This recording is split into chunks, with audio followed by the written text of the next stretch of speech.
What's up guys? In today's video I'm going to be showing you how I craft my ghillie suits for winter time here in the UK. Please remember this video is not direct advice on how to craft your ghillie suit, it's more so just kind of giving you an idea as to what you can do when crafting a ghillie suit, because every game field is different. Some game fields will have more green during the winter, as other fields like where I play it's pretty much all dead other than a few weeds. As you can see here on my suit, I've got a few bits of green, like there, and that's pretty much it on the actual like base of the suit, the chest piece or the upper body piece. But what I do use is a lot of different coloured brown cotton. So as you can see right in here, I've got quite a few of the brown cottons from the KMCS crafting kit, which I do actually have with me. It's by Kicking Mustang and Silly Ghillie. I highly recommend this kit for crafting winter ghillie suits, and I will show you how to apply these materials to the ghillie suit. So the common method is just using cable ties. That's what I've done with all of this, including the rope, the raffia, this leaf, the halo screen, or AGM if you're using the Kicking Mustang one, but I just personally call it halo screens. That's what I've always known it as. And all of these little cottons are tied on by cable ties. Most of them are tied on by the brown cable ties that come with the crafting pack. However, I've had to go and buy extra cable ties that are black, but it really does not make a difference. No one's gonna see a black cable tie on your ghillie suit. It really doesn't make a difference what colour you use, as long as they're obviously not a luminous green or whatever. So I'm now going to show you how to actually apply this, because yeah, you just put it in a cable tie, but there's a bit of a technique to it. So I'll show you how to do that now. So what I'm going to do is I'm going to apply two of the darker fabrics from the KMCS crafting kit, and I'm going to put them roughly where I have a darker patch. The reason I do darker patches on the ghillie suit is to form a bit of what you call a macro pattern. I'll explain what that is shortly after I put this into the suit.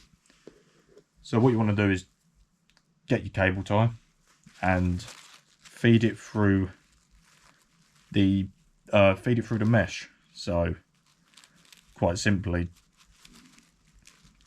just like that.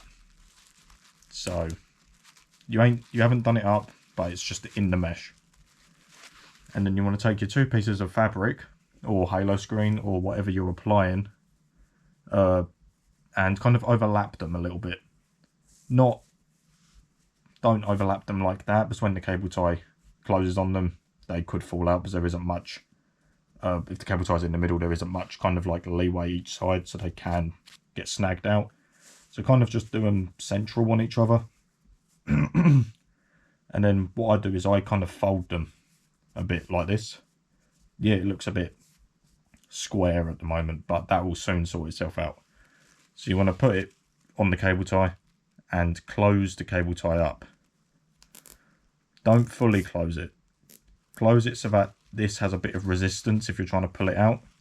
And then what you want to do is you want to kind of flare it out a bit, so it looks a bit like a bow tie or a flower or something like that.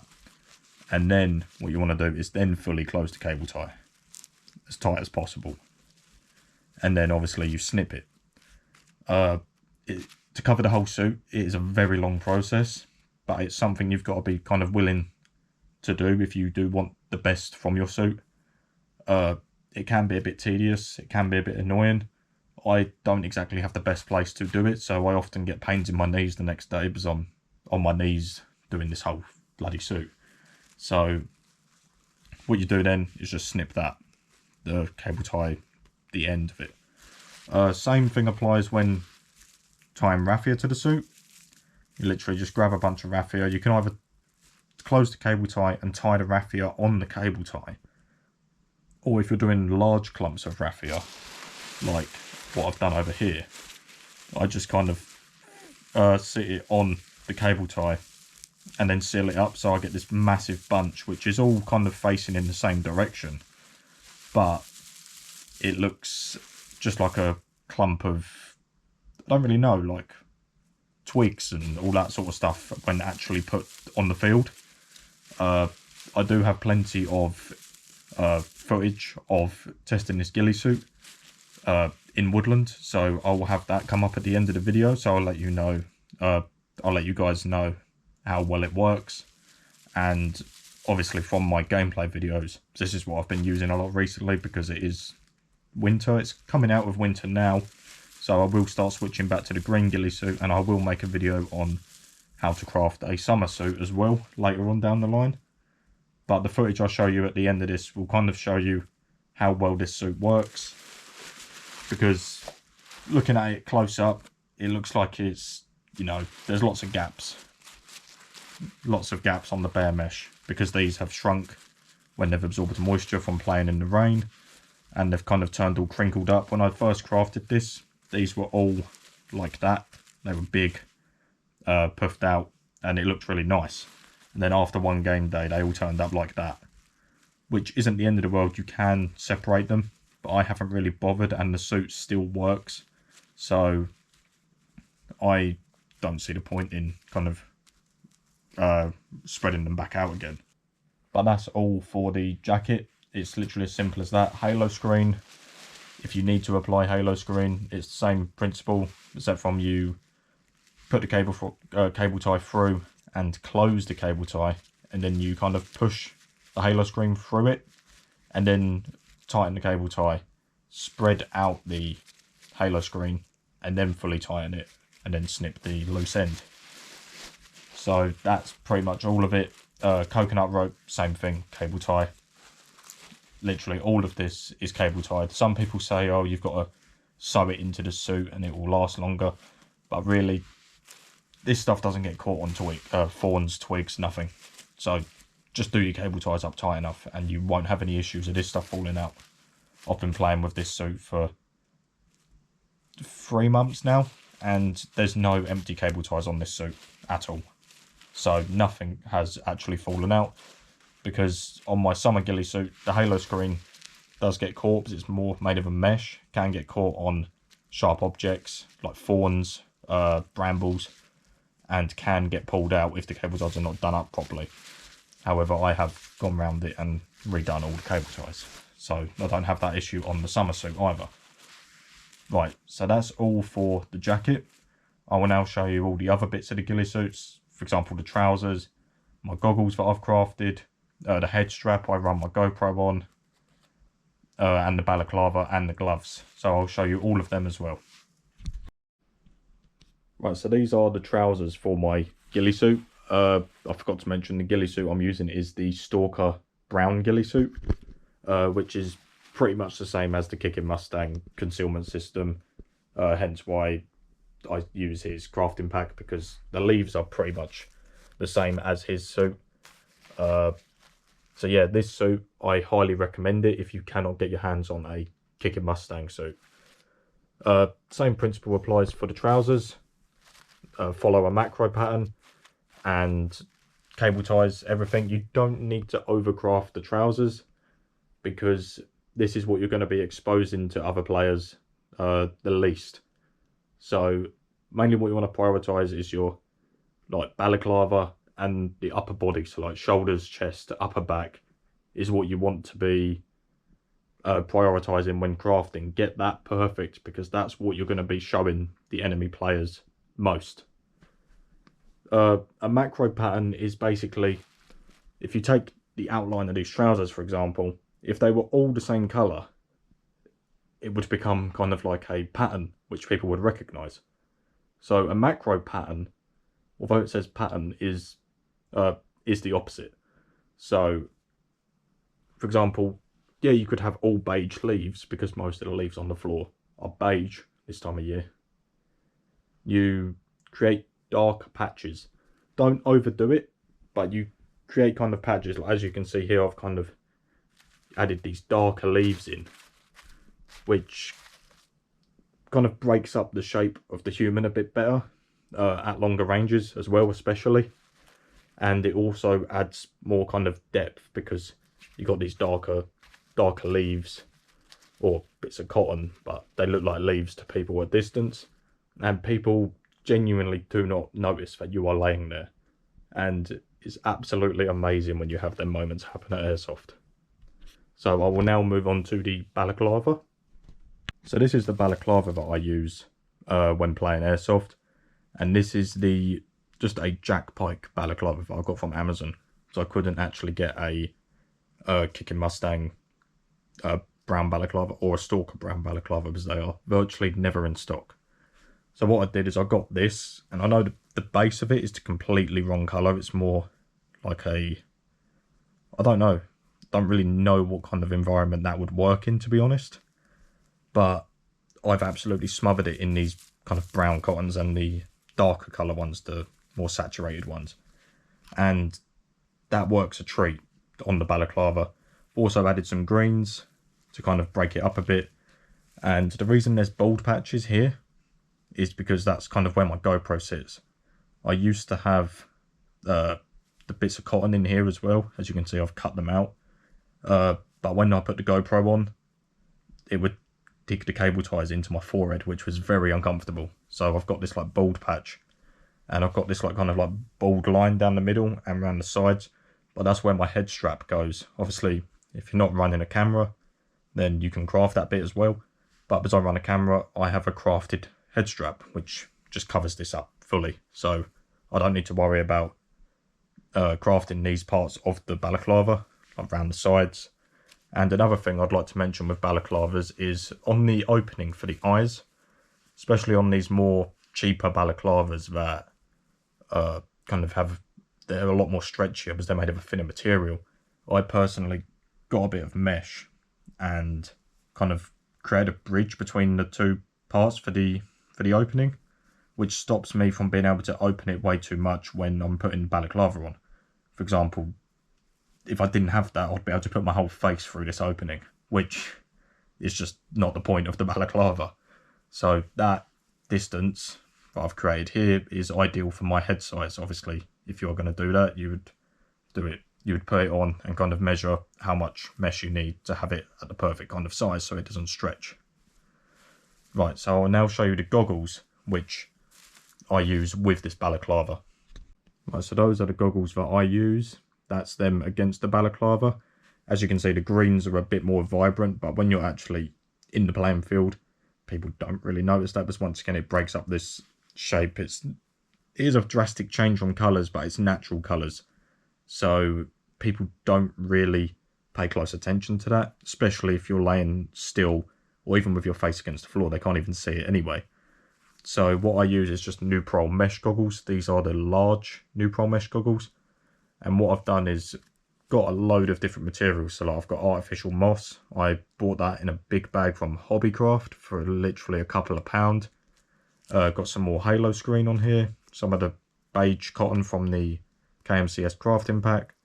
Some artificial leaves. And even some pheasant feathers that I picked up along the way.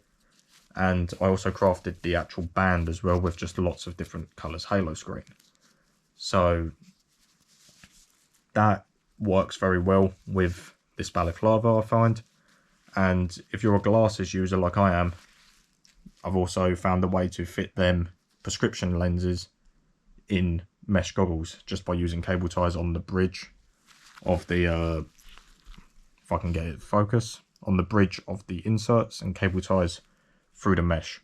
So that allows me to see more effectively when I'm playing Airsoft, because like I said, I'm a glasses user.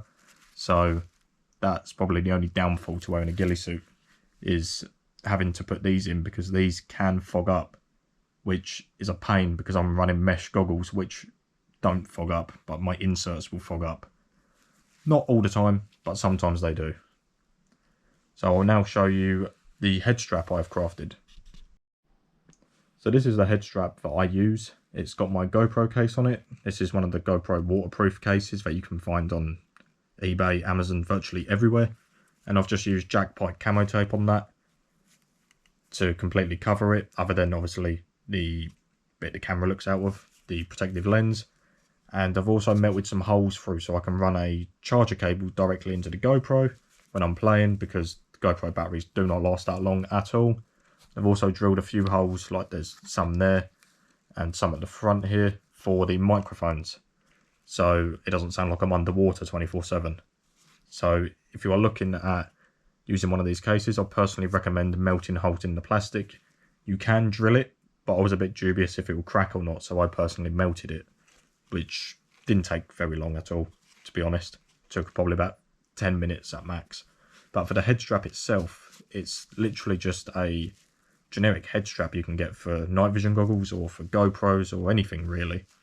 And it comes with the mount on it already at the front here, so you can just put that straight on, and it even comes with this bit to tighten it up.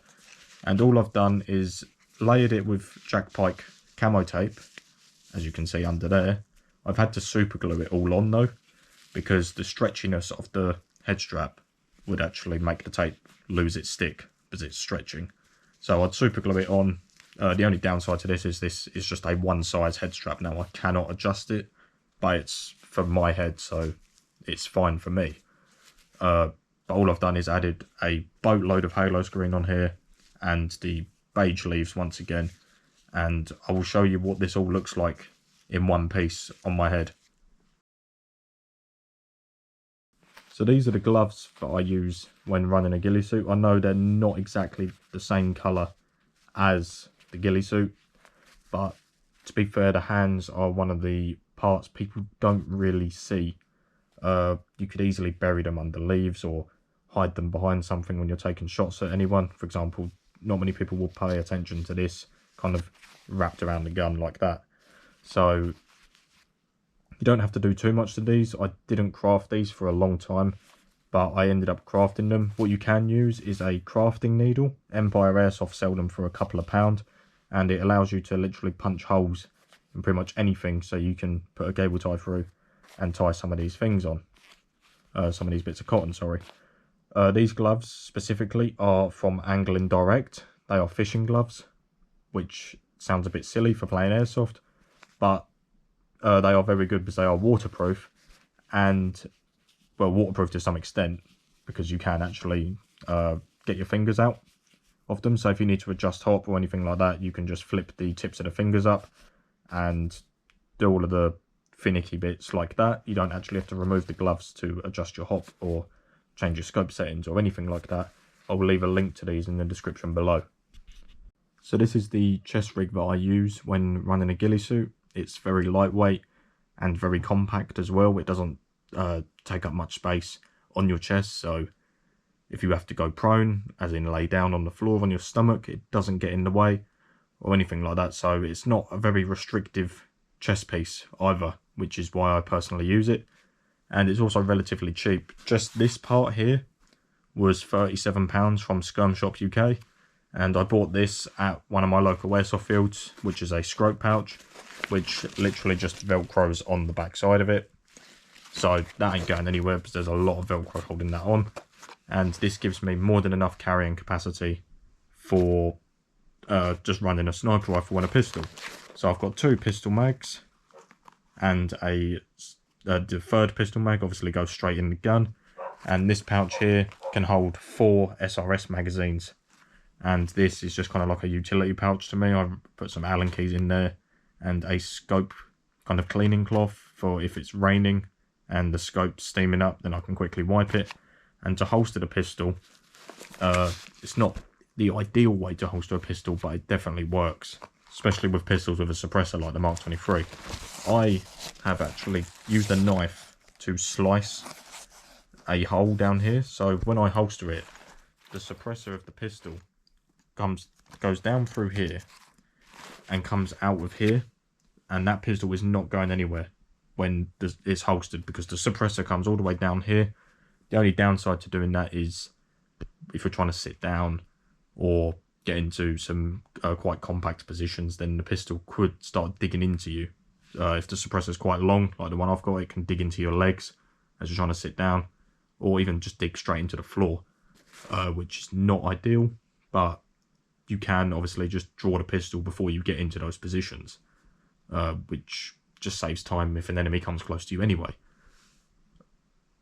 The other thing I've done to this is obviously I've crafted this as well. You don't have to go overboard with this. That's kind of the main rule of crafting a ghillie suit, is don't overthink the crafting process and don't overcraft the ghillie suit. They are my 2 golden rules for crafting a ghillie suit, and I will now display on the screen some in the field footage of my ghillie suit. See if you can spot me before I reveal my location.